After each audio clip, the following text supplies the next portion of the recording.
Fast Defense is a program I developed where we teach adrenal stress response training in short, reproducible modules. What I do is I travel around the country and internationally to martial arts schools to allow them to implement these adrenal stress response concepts very quickly into their curriculum and also to teach seminars to the general public. Fast Defense stands for Fear Adrenal Stress Training.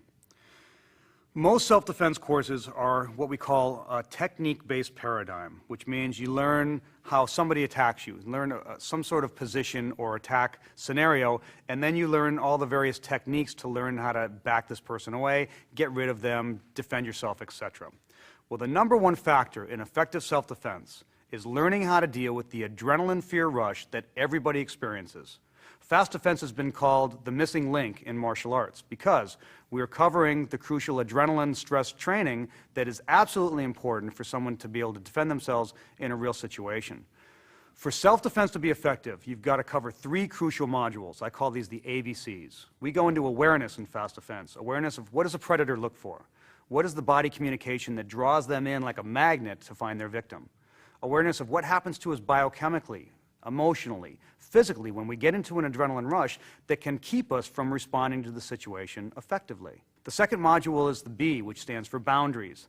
The most powerful self-defense skill there is our ability to talk our way out of a situation. Most attacks are precipitated by some sort of verbal altercation. If the altercation is dealt with correctly, it's almost always de-escalates at that point or stops. But what happens is most people screw up when they get into this verbal altercation. It's usually easier to hit the jerk than it is to actually do a good verbal demeanor, but it's the most important set of skills of all. And then finally, we get into the C, which is the combat. If all else fails, and what we find over and over again is the awareness and the verbal skills, when they're done correctly, almost always work like magic. If they don't work, then it's time to flip that switch and to use your combat skills. And we teach very simple skills. We have a maximum of 5 techniques in a Fast Defense because research has shown in the adrenaline rush, the part of the brain that's functioning, the low brain, is only capable of handling about 5 bits of information. That translates to maybe 5 techniques. Now, you look at a professional boxer, they'll use 2 or 3 techniques in their whole entire bout.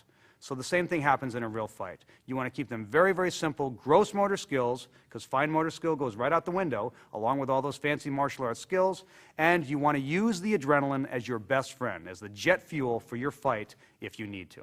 We have a great program called the Fast Cats for Children. CATS is an acronym for Child Assertiveness Training Series.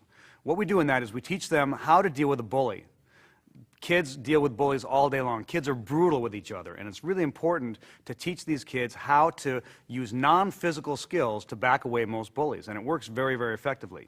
The second module that we teach in that program is anti-abduction, and that is to teach a child how to identify a potentially hostile or dangerous adult. We teach the kids how to be aware, how to keep their distance, and use their verbal defense to keep from becoming lured in by an attacker.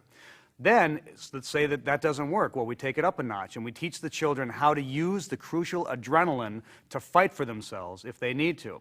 And it's kind of like holding onto a cat that doesn't want to be held.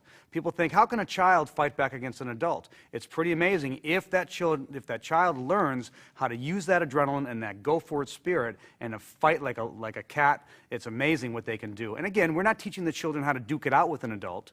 We're teaching them how to do simple skills to do whatever they can to get away from that person. Women's self-defense is a really huge issue in our society right now, and it's so important.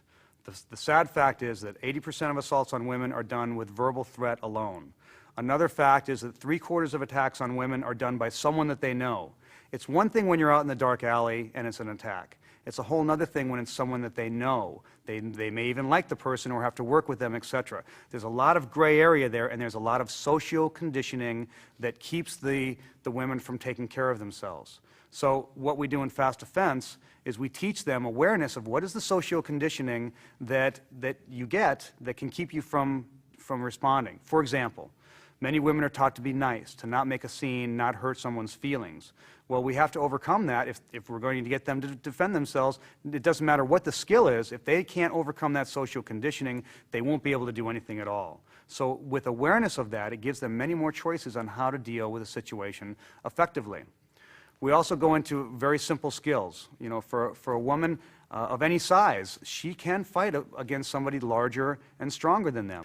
The Bullet Man has been around for about 30 years. And it started off in a program called Model Mugging, and now we use it in FAST. Now, people saw the head, and they say, wow, it looks like a silver bullet. So hence the name Bullet Man stuck, and we've been using it ever since. My martial arts background started off with Goju-Ryu Karate. Started that when I was 15 years and did that for a number of years until I joined the military. In the military, we did a kind of an eclectic jumble of different martial arts: boxing, kickboxing, wrestling, karate. We just kind of put them all together and would get in and spar and play in different ways. Traveled to Thailand in the military, played with the Thai kickboxer guys. Went to Korea, played with the Taekwondo guys. When I came back to the States, I learned some Wing Chun. I learned some more Taekwondo, and I got into the Brazilian Jiu-Jitsu.